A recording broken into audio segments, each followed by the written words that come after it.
สบายดีมื้อนี้พบกันอีกแล้วกับช่องซุกผู้บ่าวบ้านนอกสุข Channel นั่นเองเนาะมื้อนี้เฮามีโปรแกรมที่จะไปจ่ายตลาดแต่ว่าก่อนจะออกไปตลาดนั้นเฮามาเช็คเบิ่งว่ากระเป๋าเฮาสิในกระเป๋ามีเงิน20,000กีบสิกินหยังซื้อหยังนั้นบ่ทันรู้เรื่องแต่ตอนนี้เฮาไปตลาดนํกันก่อนโอเคเฮาซื้อซีนมาแล้วเดี๋ยวนี้เนาะตลาดมันเก็บเนาะซื้อแล้วเอาซื้อมีโอ้แล้ว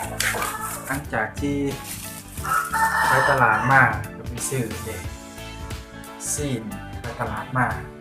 เนาะก็มีหลายอย่างเนี่ยมีคมอำลำเลยซีนก็งามเลยเนาะซีนตอนน้อยๆเนาะจังกินมันจังยำง่ายเนี่ย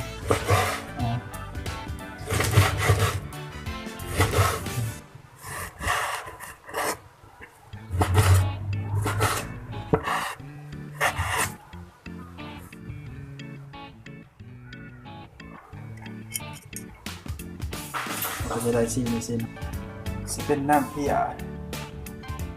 เอาน้ำเพียนี้มาแช่คมพี่น้องเลย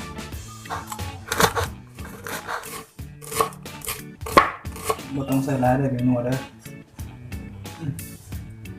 ข้าวคั่วใส่ลงไปเกลือก็ได้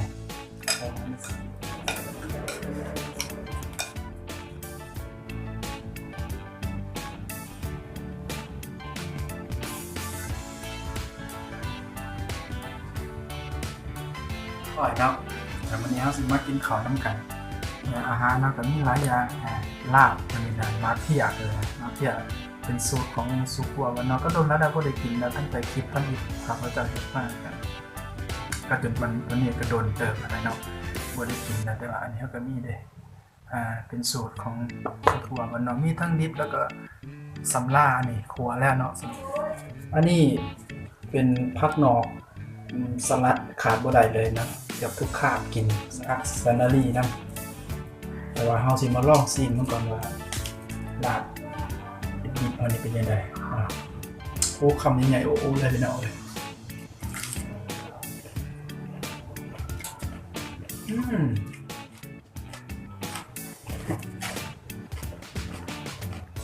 เอาคำใหญ่ๆเลยเนาะ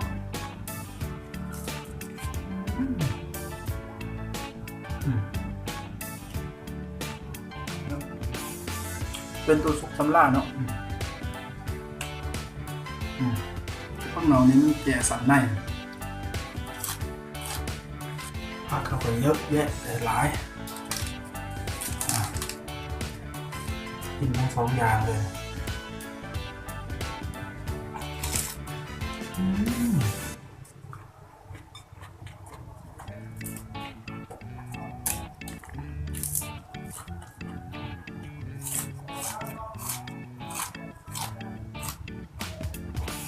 จอดทำไงอ่ะ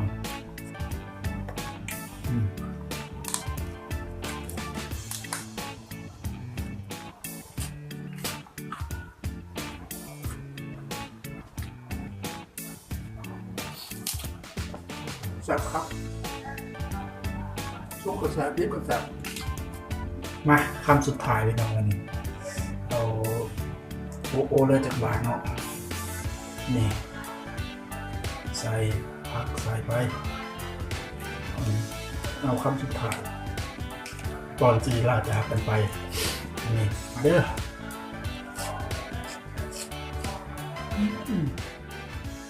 เอาเป็นว่าสำหรับคลิปนี้เอาแค่สนิทก่อนนะพี่น้องเนาะเดี๋ยวคลิปหน้าพอกันใหม่แต่อย่าลืมกดกระดิ่งกด Subscribe กดไลค์กดแชร์ให้กับผู้บ่าวบ้านนอกนั่นเองซุก Channel นั่นเองเนาะ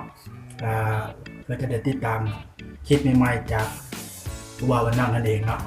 สำหรับมื้อนี้เอาเป็นว่าลาไปก่อนเนาะบ๊ายบายพบกันใหม่